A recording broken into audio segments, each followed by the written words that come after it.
चलिए यहाँ देखिए, कहता है कि सहकारिता के मूल तत्व क्या है, राज्य के विकास में इसकी भूमिका क्या है। सहकारिता का मतलब आपको बताए थे, दो या दो से अधिक लोग क्या करते हैं, मिलजुल कर जो काम करते हैं ना, उसी को क्या कहेंगे, सहकारिता करते हैं। कोई भी मान लीजिए आप ही के गाँव का दो से चार लोग क्या करेंगे, मिल जाएंगे, एक संस्था खोल लेंगे, वो क्या करेंगे, अपने समाज के लिए, हित के लिए काम करेंगे, उसको क्या कहेंगे, बोलिए सहकारिता कहेंगे।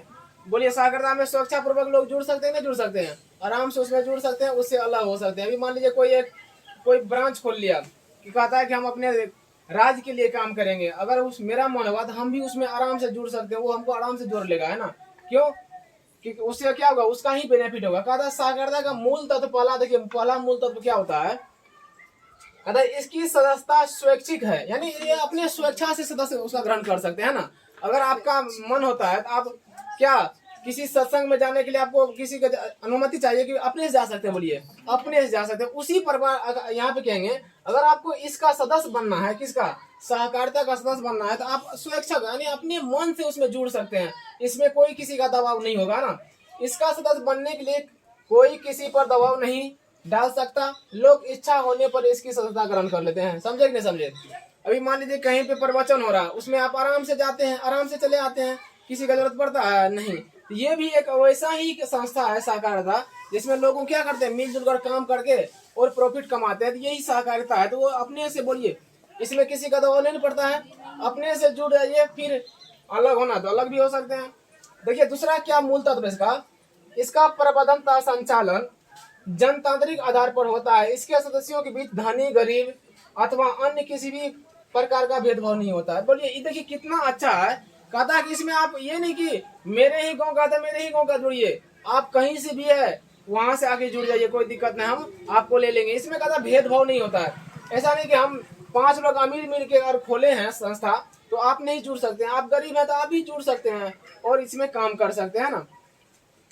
सहकारिता का तीसरा मूल तत्व क्या, बोलिए, कहता है कि इसके आर्थिक उद्देश्य में नैतिक और सामाजिक तत्व भी सम्मिलित है ना।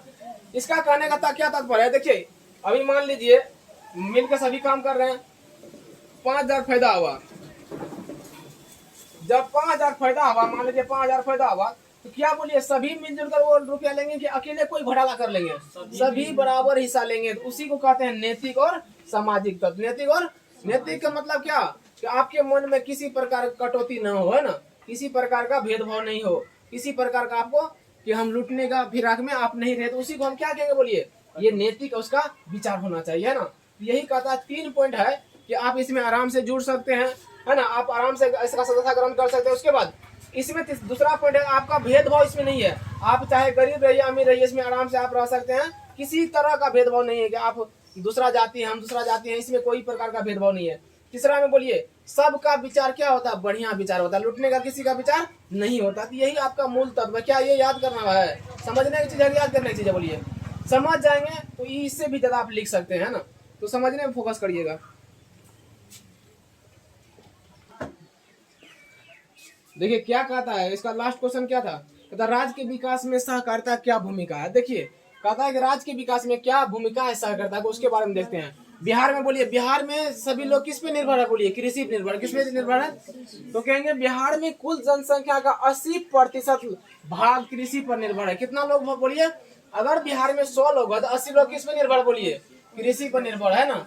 यहाँ सिंचाई की उचित व्यवस्था नहीं है। अब बोलिए हम लोग को फसल में, बोलिए हर एक समय पानी देने के लिए कोई ना कोई कठिनाई का सामना करना पड़ता है ना। अभी मान लीजिए अभी अगर गेहूं में पानी देना है तो हम लोग को बहुत सारा परेशानी का झेलना पड़ता है। हम लोग कहते हैं कि कम से कम बारिश हो जाए तो हम लोग का गेहूं ठीक हो जाएगा। फिर कहेंगे धान का अगर समय आता है तो हम लोग पानी देते देते तबाह हो जाते हैं, तो कहते हैं भगवान कम से कम पानी हम लोग को दीजिए जो हम लोग का धान बढ़िया होगा। तो बोलिए हम लोग किस पे निर्भर रहते ज्यादा कर, बोले मानसून का मतलब मौसम पे। किस पे हम लोग इसीलिए ये मानसून पर कर रहते हैं, मानसून पर निर्भर क्यों रहते हैं, क्योंकि ज्यादा का ज्यादा हम लोग का व्यवस्था उस प्रकार का नहीं है कि हम लोग क्या करें अपने खेतों में पानी डाल सके।